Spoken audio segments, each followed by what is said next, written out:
Salam alaikum Azoul, bonsoir. Il existe dans la société française une curieuse disposition de l'opinion publique, ou devrais-je dire, de ceux qui la font. Une formidable capacité à occulter tout ce qui dérange, tout ce qui agace, comme s'il n'était pas, comme s'il ne pouvait être. Une disposition réglable à souhait que l'on convoque, que l'on révoque, selon l'humeur du moment, et qui peut produire un effet ou son contraire, selon que l'état d'esprit soit au ronronnement ou à la stigmatisation. C'est le cas de cette communauté, très vague, fourre-tout, où on a entassé la misère avec la misère, le chômage avec le chômage, l'insécurité avec l'incivisme ambiant, majoritairement musulmane, même si non pratiquant pour la plupart d'entre ses membres, et qu'on qualifie de communauté des quartiers, des banlieues, dont on dit sans sourciller qu'elle refuse de s'intégrer dans sa société d'accueil, qu'elle s'accroche à ses nippes ostentatoires et qu'elle squatte la rue pour y prier par pur esprit de provocation.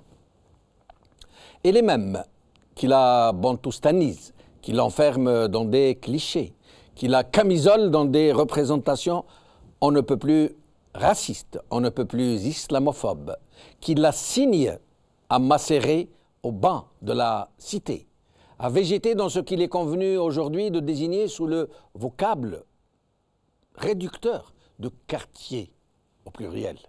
Les quartiers, comme on disait il n'y a pas si longtemps, les villages nègres. Et de fait, c'est une communauté qui n'en est pas une, puisque ses propres membres ne s'en revendiquent pas vraiment, puisque ces élites font tout pour faire oublier qu'ils en viennent, qu'ils font tout pour s'en détacher, jusqu'à transformer pour la plupart d'entre eux leur patronyme, les franciser un tant soit peu, où El Jem'i devient Jimmy, où Samir devient Sami, Fatiha Fati, Fodil Fodel, Mohamed Momo, etc.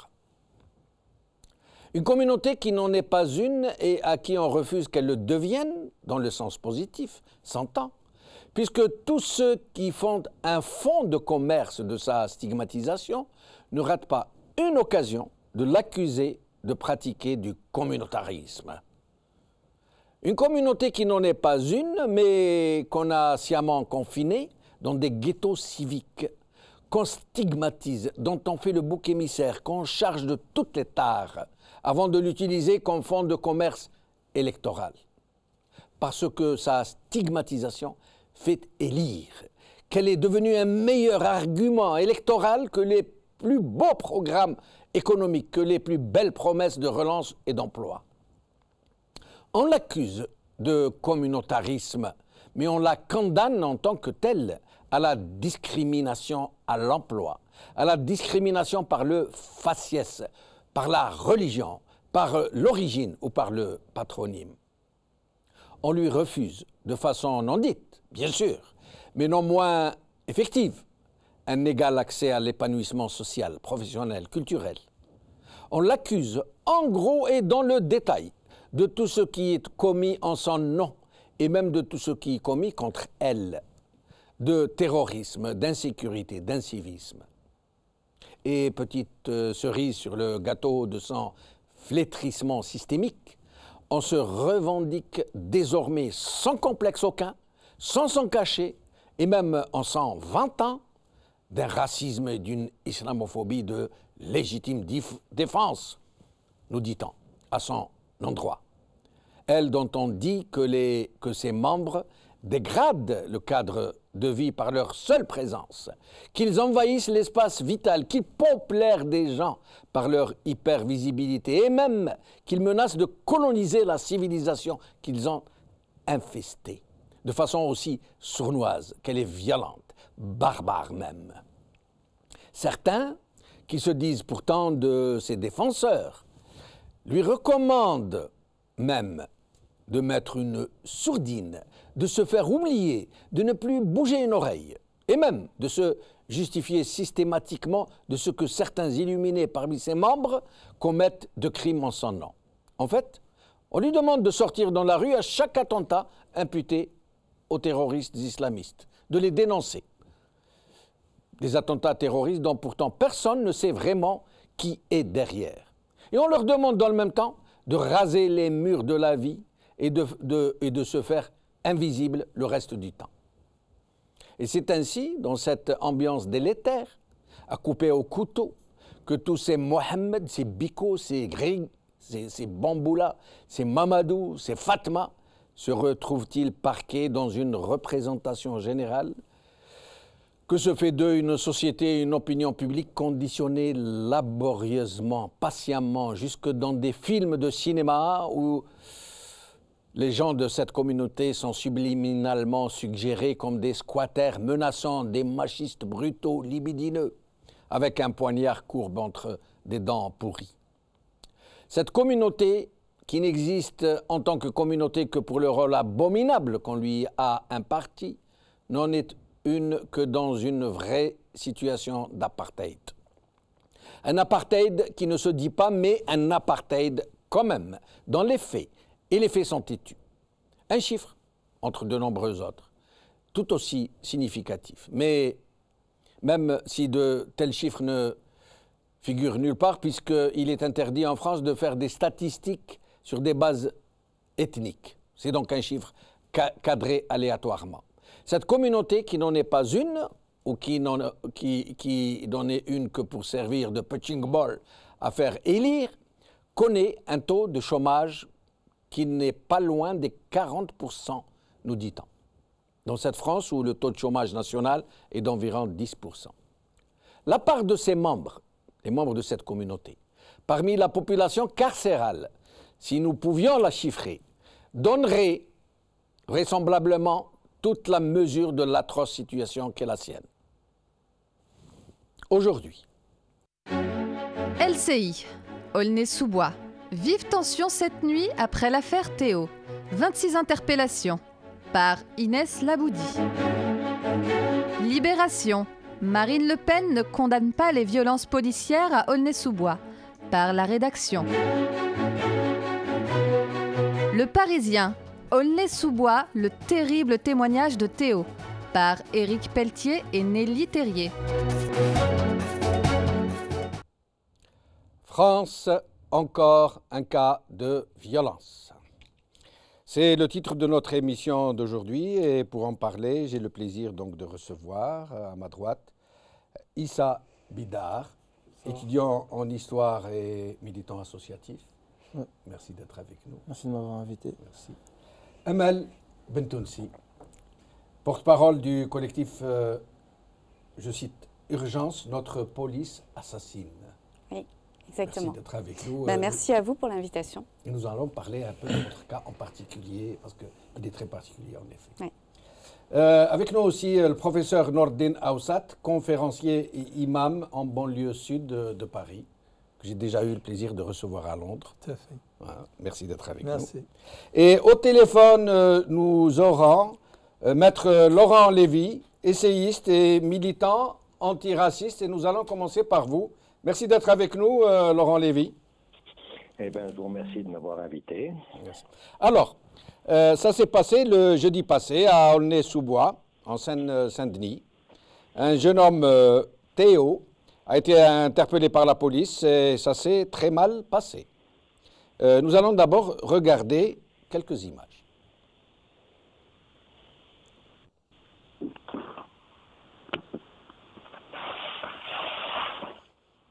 Des jeunes du quartier.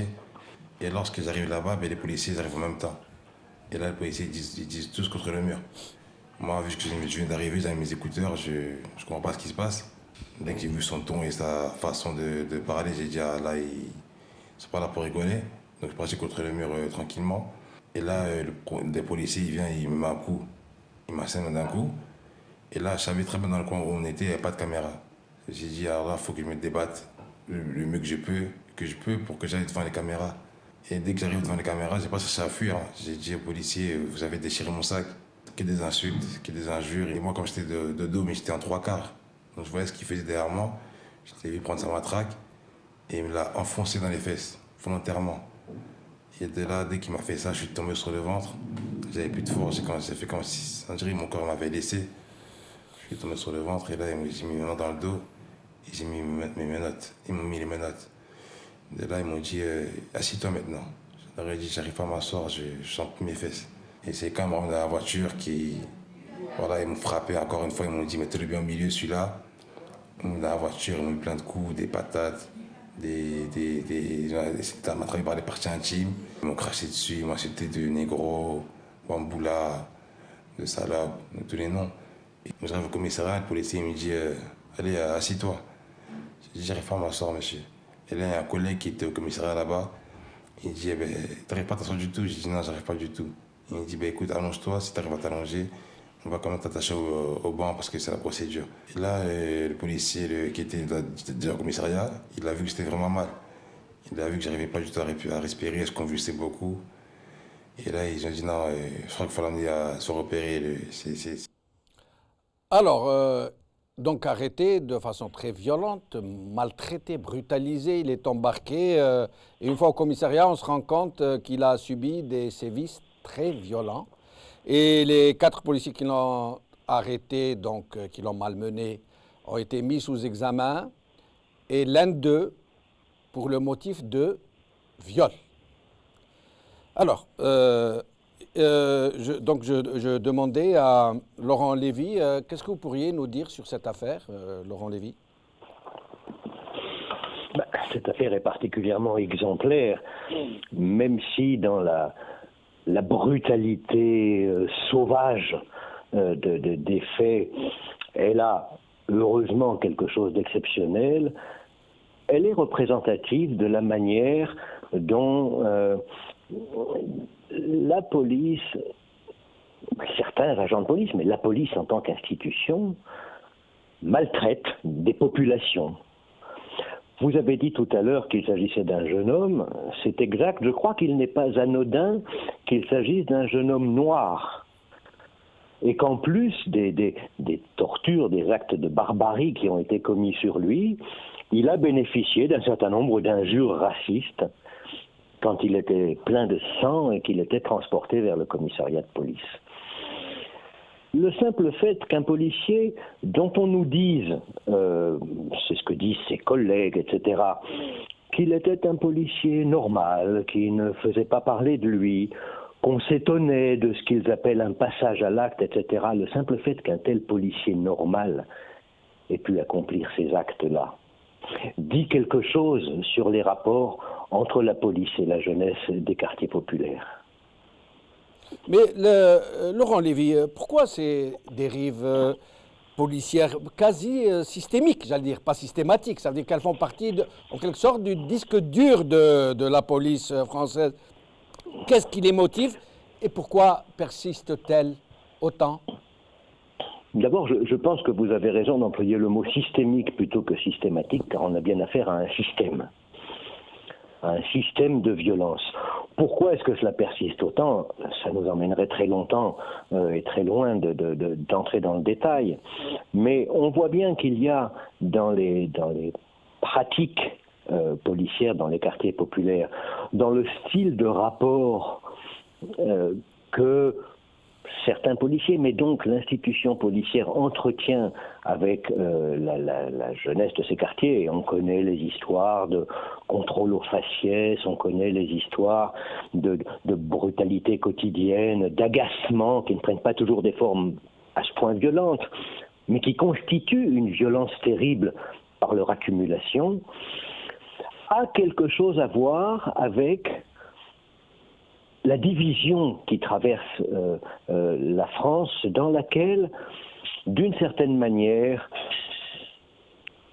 se poursuit la pratique coloniale.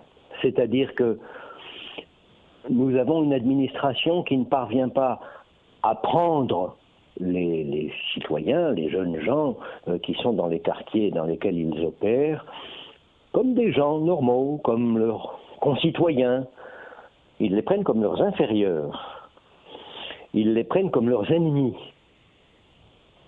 Et c'est ce qui explique, dans ce cas particulier, l'acte terrible qui a été commis, ce viol, car c'est de ça qu'il s'agit, et qui est, hélas, une pratique commune en temps de guerre. Oui, mais l'attitude, pour ne pas dire la position de la hiérarchie, je ne parle pas du pouvoir politique, hein, la hiérarchie policière. Je vais vous lire un mail qui a été dénoncé, donc qui a été révélé par le journaliste Yann Barthès, sur ce fameux mail qui avait été envoyé à la police aux frontières et donc qui est resté consultable pendant 10 mois, presque une année, sans que personne ne l'ait dénoncé, sauf un jour, un brigadier qui n'a pas tenu le coup et qui a donc vendu la mèche. Alors, je vous le lis, écoutez bien. Hein, écoutez bien. L'islam, je précise que c'est un mail qui a été envoyé par un fonctionnaire à un haut niveau de la police à la police des airs et frontières de tout le territoire français. Alors, l'islam est le cancer de l'Europe. Les musulmans sont ses métastases. Jamais la France n'a été aussi gravement malade. Au cours des 30 années à venir, il y aura suffisamment d'électeurs musulmans pour l'application de la charia en guise de loi. Il est de droit de tout homme libre de s'y opposer de toutes ses forces par tous les moyens. Par tous les moyens. C'est la hiérarchie de la police qui fait parvenir ça à des policiers de la base, j'allais dire. Oui, oui. Alors, ce n'est certainement pas un texte émanant de l'administration, mais d'après ce que vous me dites, il émane de personnes de la hiérarchie policière. C'est une représentation caricaturale de ce qui se dit et de ce qui se fait en termes plus doux, de façon massive, c'est-à-dire l'institutionnalisation de l'islamophobie comme manière de voir le monde. Alors, dans l'affaire d'Aulnay-sous-Bois, c'est pas complètement de ça qu'on a affaire. Hein. L'agression dont ce jeune homme a fait l'objet et les sévices dont il a fait l'objet ont des connotations racistes, sans être islamophobe a priori. Hein, puisque le jeune homme n'est pas musulman, vraisemblablement. Je n'en sais rien, mais en tout cas, il n'a pas été dit qu'il l'était. Voilà, il ne porte pas un prénom caractéristique de ce point de vue.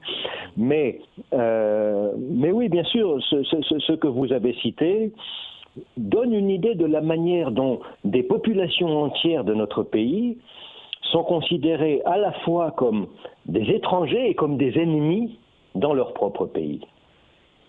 C'est-à-dire que c'est une des fonctions de l'islamophobie que de faire partie de ce dispositif raciste, de racialisation de la population, c'est-à-dire de mise à l'écart, de mise au banc de parties complètes de la population, dont la police peut considérer que, ma foi, oui, bien sûr, c'est peut-être des êtres humains, mais pas trop. On n'imagine pas l'acte qui a été commis à Aulnay-sous-Bois dans un quartier bourgeois, bien blanc, bien tranquille, etc. Laurent Lévy, merci beaucoup, en espérant vous revoir bientôt parmi nous. Et donc, je vous remercie de votre invitation. Merci. Amel Bentounsi, votre frère a été tué d'une balle dans le dos par un policier. La version de la police était que le policier avait tiré par légitime défense. Oui. Et alors, racontez-nous ce qu'allait être justement votre combat après cela et comment avez-vous réussi à faire prouver, je crois, que ce n'a pas été le cas. À rétablir la vérité. De... Alors oui, j'ai perdu mon frère à la suite d'une opération policière le 21 avril 2012. Amine ne s'est pas rendu, n'a pas réintégré la maison d'arrêt en fait, où il était en semi-liberté à la suite d'une autorisation de sortie. Donc voilà, donc on apprend par les médias qu'un jeune homme, un délinquant multirécidiviste braqueur avait été tué par la police. Et donc, au départ, c'est cette première information qu'on se reçoit en pleine face comme ça. Et on apprend que ce jeune homme, c'est mon frère. Et du coup, donc je vois ça à la télé. La première information que j'ai, je me dis... Ça lui pendait au nez. Je me dis, merde, il a joué, il a perdu. Excusez-moi du terme. Ça a été ma première réaction et je pense que c'est la première réaction de n'importe quel citoyen lambda qui qui est devant sa télé et qui voit ce titre-là. Et par intuition, parce que mon frère, c'est quelqu'un qui a eu un parcours effectivement chaotique. Il a été l'un des premiers jeunes prisonniers de France à l'âge de 13 ans. Mais je pars du principe qu'à 13 ans, on ne choisit pas son parcours. On lui a imposé un parcours. À 13 ans, moi j'ai dénoncé cet état de fait que ces juges allaient commettre une grosse erreur en mettant un jeune de 13 ans à Fleury-Mérogis pendant 6 mois. Et effectivement, son parcours a été chaotique. Mais au moment des faits, qu'est-ce qui s'est passé? Amine, il courait, il était de dos. Il aura fallu 3 mois de mobilisation sur place à Noisy-le-Sec, où on a refait le même trajet que Amine a parcouru pendant sa fuite. Au départ, il y avait un témoin. Et on s'est rendu compte qu'en fait, les témoins avaient du mal à parler. Et pourquoi ils avaient du mal à parler? Tout simplement parce que les responsables étaient des policiers. Donc, c'est plus difficile de parler quand les responsables sont des policiers. Heureusement pour nous, dans cette affaire, des témoins se sont manifestés et disent exactement la même chose. Des témoins dont trois avocates qui étaient dans une même voiture et qui ont appelé le commissariat pour leur proposer leur témoignage. Le commissariat leur a dit « circulez, il n'y a rien à voir, l'affaire est entendue, on n'a pas besoin de votre témoignage ». Donc du coup, ils ont entendu notre appel à témoins et d'où l'importance pour les familles de se mobiliser tout de suite et d'essayer de rétablir la vérité tout de suite, de façon à ce que l'opinion publique, et s'il y a des témoins qui se manifestent dans les 48 premières heures, puisque après, on sait bien que l'affaire est enterrée. Donc voilà, j'ai appelé mon avocat le soir même, j'ai demandé à nous constituer partie civile et j'ai demandé à ce qu'il y ait une autopsie du corps de mon frère. Et effectivement, on a appris qu'il avait reçu une balle dans le dos. Et à partir de là, le combat il a commencé pour moi. Et je me suis remise en question sur pas mal de choses où mon frère, de temps en temps, il me lançait quelques signaux comme ça, où il me disait, tu sais Amal, on nous attache dans les commissariats, on nous met des coups de bottin, on nous insulte, on nous méprise, on nous humilie. Il me parlait à l'époque aussi de palpation génitale, où il y avait vraiment cette humiliation, de perte de sa dignité. Et je crois aussi que ça, c'est une partie, ils sont en partie responsables, c'est en partie responsable du traumatisme que peuvent vivre certains jeunes dans les quartiers et de trouver leur place dans cette société. Donc je crois... Et vous avez réussi à faire inculper le policier qui lui a tiré dessus, alors, à faire ressortir la vérité telle qu'elle s'est vraiment produite? Voilà. Donc grâce à ces mobilisations, grâce à ce rapport de force qu'on a imposé dès le départ, j'ai monté un collectif en 2012 qui s'appelle le collectif Urgence, notre police assassine, parce qu'il ne fallait pas mâcher les mots. Pour moi, il était important de dire les choses, même si... on nous dit de ne pas mettre tous les policiers... Pourtant, ce n'est pas aussi systématique, ce n'est pas aussi outrancier que vous le dites. Oui. Ce n'est pas comme aux États-Unis, par exemple. Il n'y a pas autant de cas d'assassinat, j'allais dire, par la police. Alors, ce n'est pas parce que c'est pire ailleurs qu'on doit se contenter de ce qui se passe ici. On est d'accord. Alors, je vais juste vous rappeler les chiffres ici en France. Oui. C'est 15 morts par an tués entre les mains de la police. 15 morts. 15 morts par an. Ça, c'est l'ACAT, l'Action chrétienne des chrétiens de France, qui a produit un rapport en 2015. Donc, c'est 15 morts par an tués entre... 15 morts, ça veut dire d'une façon générale, sans établir de responsabilité, d'une manière générale. 15 morts par an, oui, dans l'impunité la plus totale. C'est-à-dire qu'aucune condamnation. Souvent, des prononciations de non-lieu dans ces affaires-là. Donc, aucune justice rendue pour les familles ou les ayants droit. Je vais vous prendre un cas très simple, celui de Ali Ziri, un Chibani, un retraité de 69 ans, qui a perdu la vie à la suite d'un tabassage. On peut parler de tabassage en force par 26 policiers en 2009. 26 policiers 26 policiers, voilà.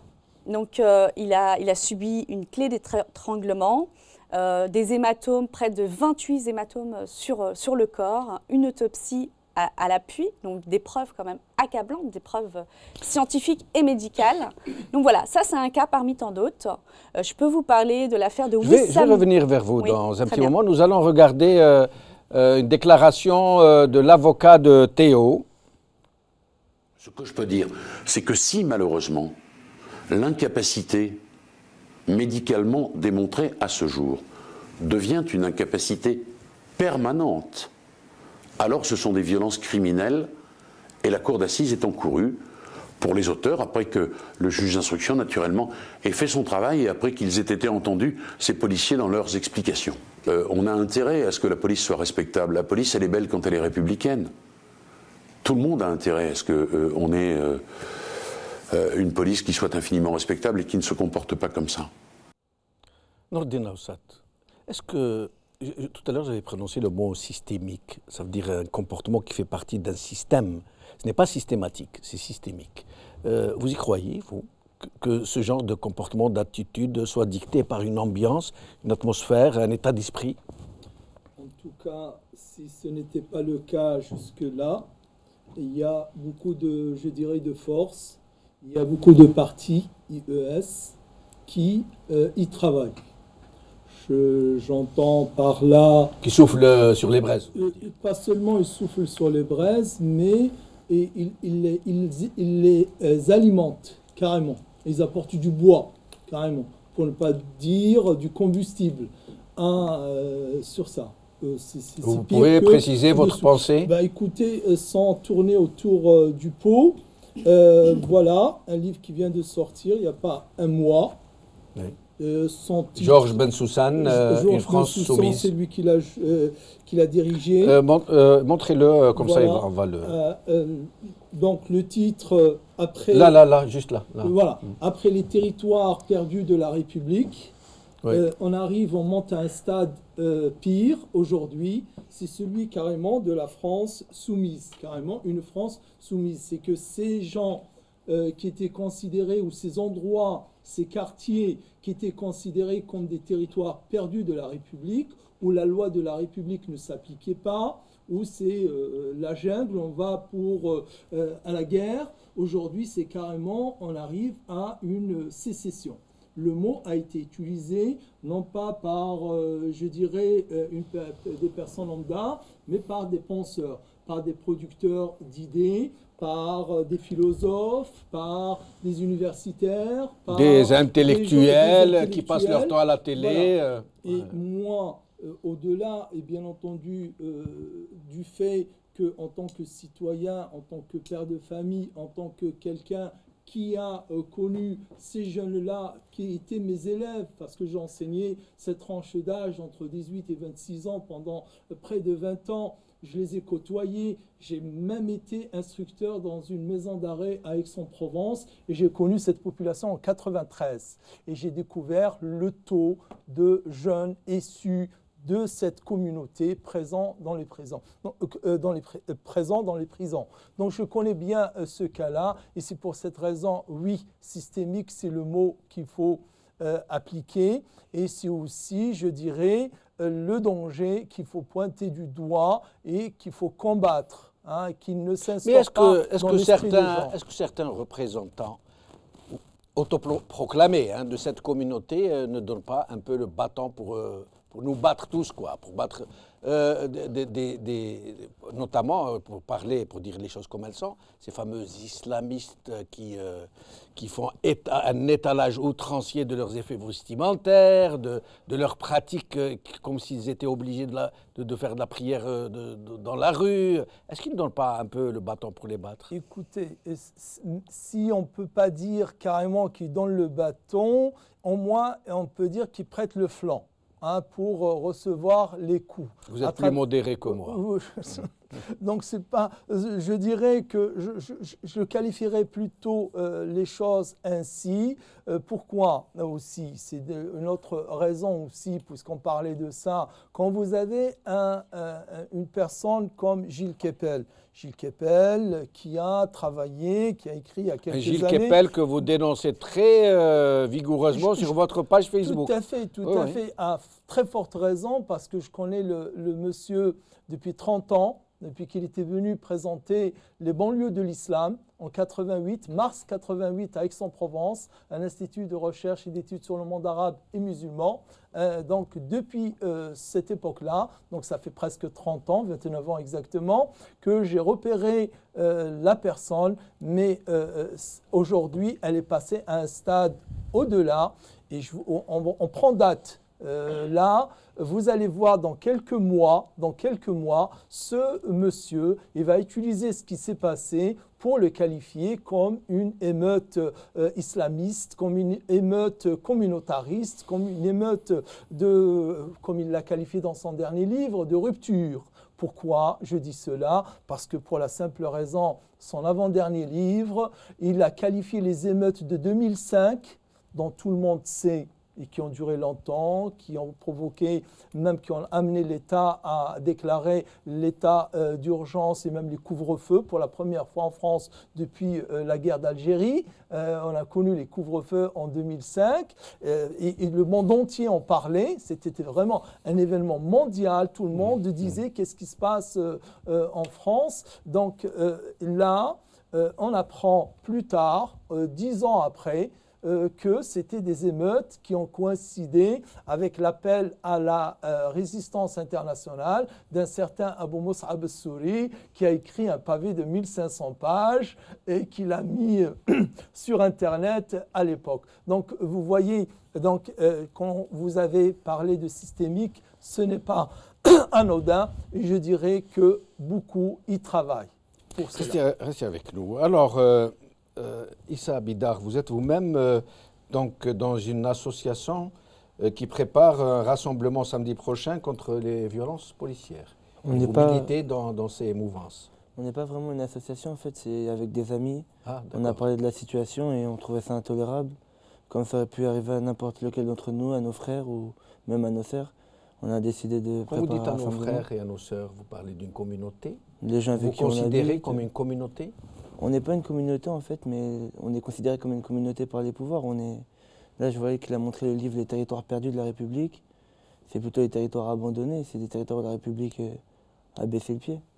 Et donc vous considérez un peu comme confiné au banc de la société, d'où le mot banlieue peut-être. Hein. Et donc vous réagissez en tant que victime, avec une mentalité, une conscience collective de victime? En tant que victime potentielle, oui. Parce que c'est une situation qui peut arriver à n'importe qui. Moi, je me suis déjà fait contrôler, ça ne s'est pas forcément bien passé.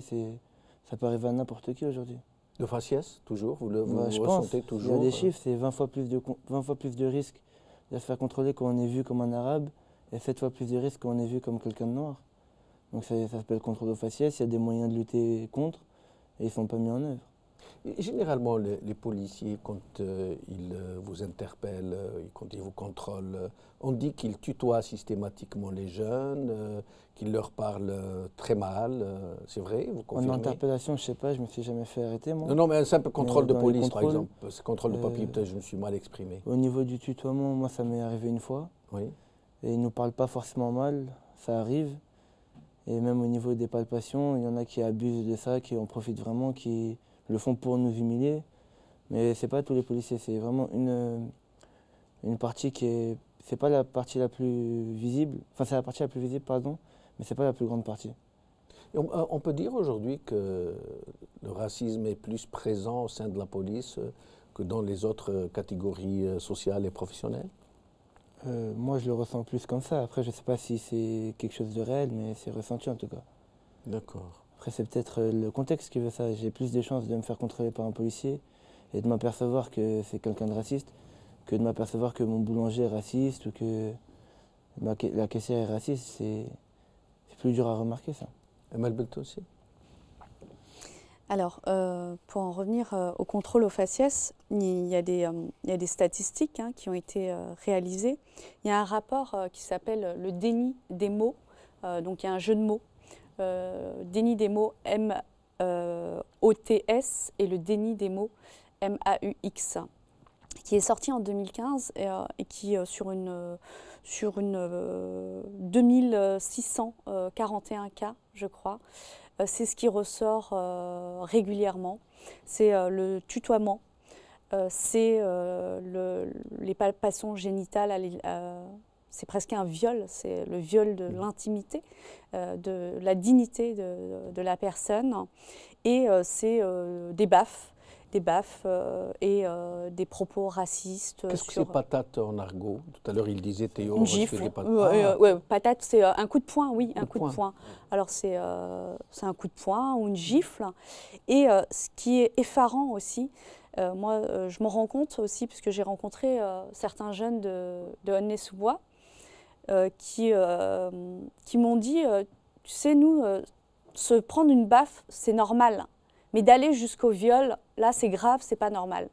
Donc ça veut dire que les jeunes eux-mêmes, dans cette société, ont banalisé cette violence qui leur est faite directement.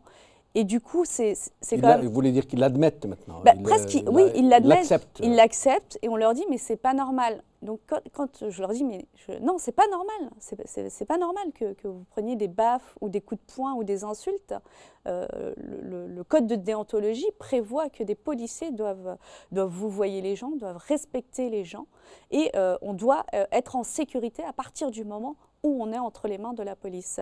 Donc aujourd'hui, c'est pas le cas pour une partie de la population qui vit dans les quartiers populaires, des jeunes issus de l'immigration post-coloniale. Ce sont souvent des Noirs et des Arabes qui subissent ces contrôles aux faciès, qui subissent cette violence. Ce sont souvent aussi des Noirs et des Arabes qui meurent entre les mains de la police. Et tout ça, nous, depuis 5 ans, on fait le constat que c'est quelque chose de systémique, comme l'a rappelé M. Lévy, qui a parlé juste avant moi.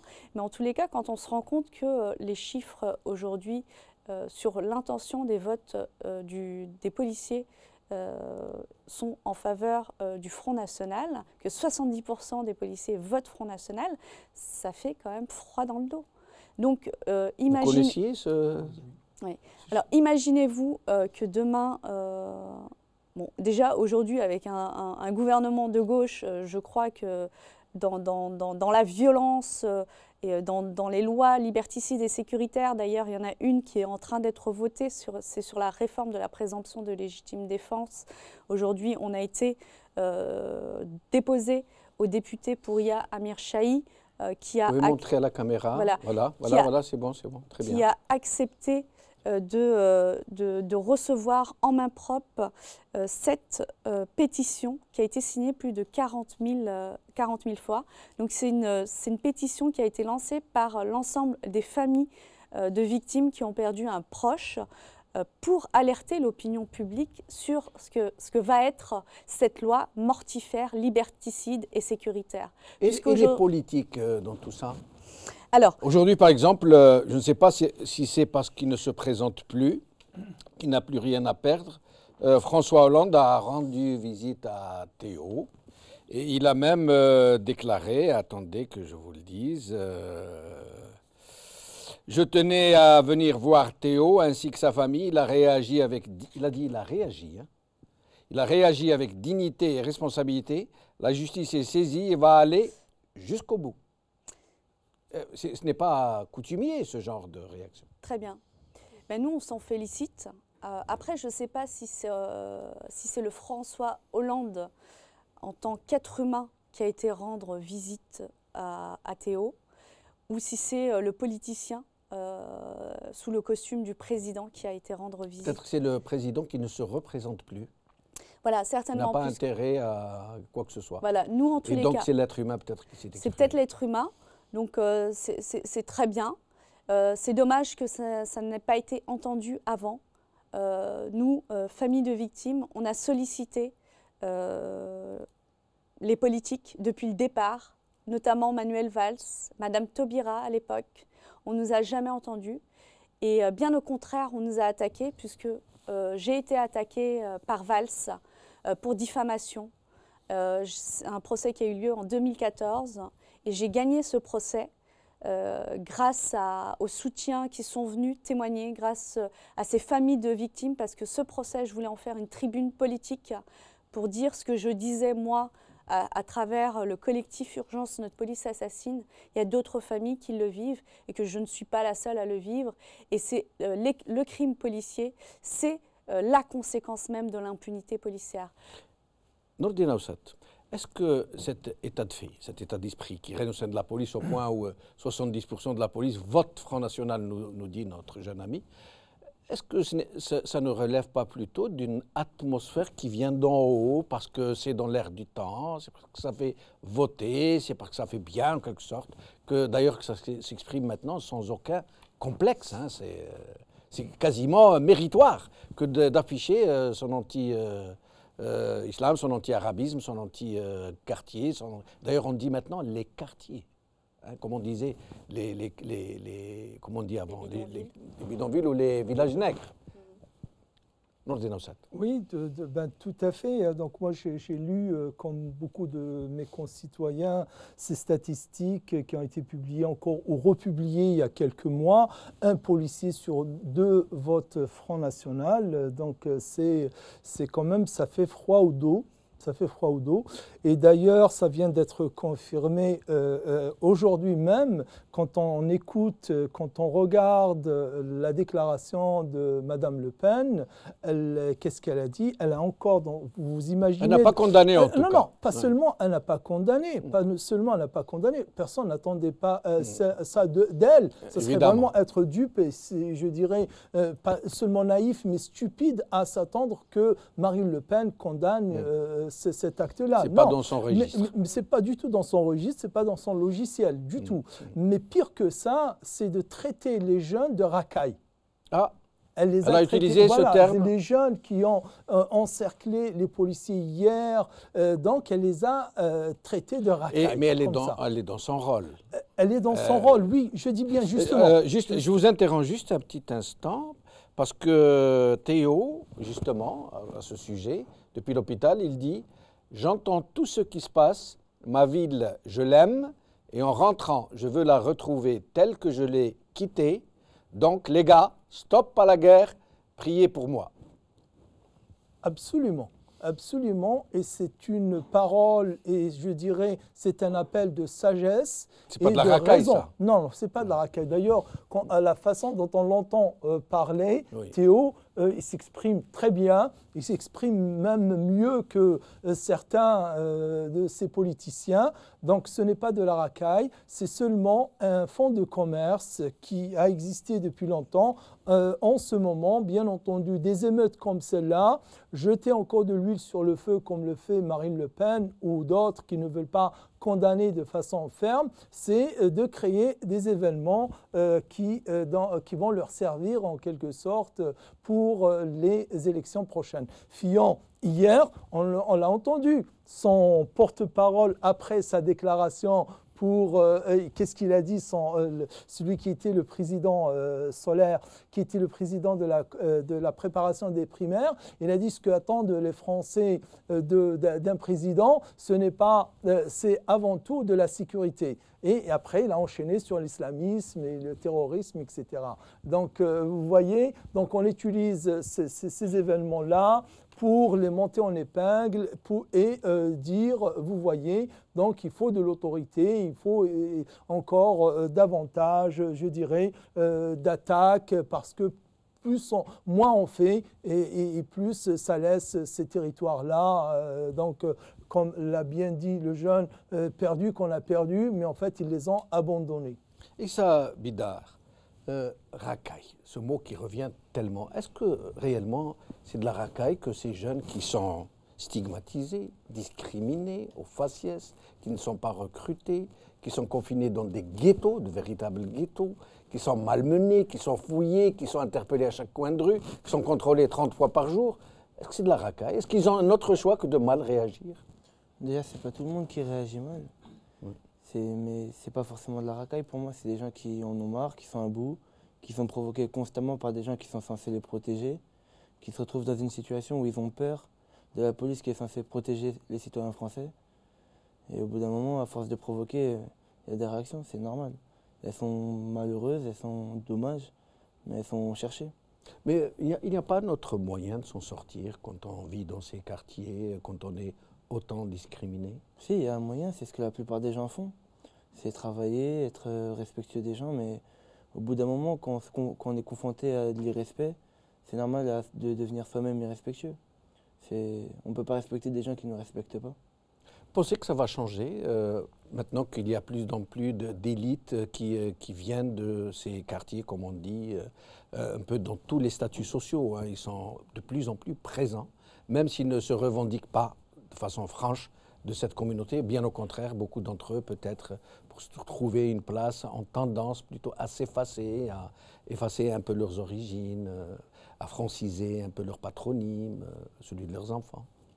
Oui, moi je pense qu'il faut qu'il y ait une réelle prise de conscience politique et que ces jeunes s'investissent aussi à tous les points de vue, c'est-à-dire dans la société en général, mais notamment avoir leur place aussi et donner leur point de vue en politique. Ça fait très plaisir parce que je sais que ce jeune, Issa, je le connais. Je connais il m'a dit tout à l'heure que vous avez rencontré. Oui. Il avait l'air impressionné. Ah bon? Merci. Mais en tous les cas, ce qui est sûr, c'est qu'il ne faut pas qu'on les laisse tomber. Il y en a d'autres qui les ont laissés tomber. Nous, quand on sait par quoi on est passé, par toutes ces histoires, on ne peut pas leur jeter la pierre. Quand on sait qu'il y a discrimination à l'embauche systématiquement, qu'il y a cette violence silencieuse au quotidien, qu'il y a cette violence physique de la part de l'institution, qu'il y a impunité policière, que, à la limite, je vais vous dire, les vrais racailles, je vais peut-être faire référence à un chanteur, un artiste très connu, Kerry James, quand il chante son titre « Racaille », je crois qu'il faut l'écouter, cette chanson. Je pense que les vrais racailles, ce n'est pas ceux qui sont dans les quartiers, mais c'est bien ceux qui sont au col blanc et qui sont au pouvoir aujourd'hui. Ce n'est pas nous. Et d'ailleurs, à ce propos, je vais vous parler de la marche qu'on va lancer le 19 mars. Très vite, parce qu'il ne reste plus de temps. La marche pour la justice et la dignité. Voilà, donc c'est contre le racisme, les violences policières, la hogra et la chasse aux migrants. Donc il y a énormément de signataires, d'artistes, de sociologues, de chercheurs. Vraiment, venez le 19 mars, départ de Nation jusqu'à République. Et on terminera... 19 mars, depuis Nation jusqu'à République, Nourdine Aoussat, il nous reste 1 minute. J'aimerais que vous disiez un mot pour la police, parce qu'il faut dire aussi que la police, on ne peut pas tous les mettre dans le camp des mauvais, des méchants. Absolument, voilà. Mais il n'en a jamais été question de faire ce procès à toute la police. Non, pas du tout. Il y a des gens qui sont respectueux de la loi, respectables, ils représentent la loi, mais il y a d'autres qui ne le sont pas. Et ça, c'est le rôle des hommes politiques, c'est le rôle notamment du ministre de l'Intérieur de sévir et de rappeler que les jeunes, tous les jeunes, attendent beaucoup de cette institution, qu'elle respecte la démocratie, qu'elle soit républicaine et qu'elle respecte la loi pour inciter et encourager notamment ces jeunes à le faire. Nourdine Aoussat, merci. Laurent Lévy, merci. Amel Bentounsi, merci. Issa Bidar, merci. Merci à vous, chers amis téléspectateurs. Au plaisir, Inch'Allah. Après la khair. Bislama.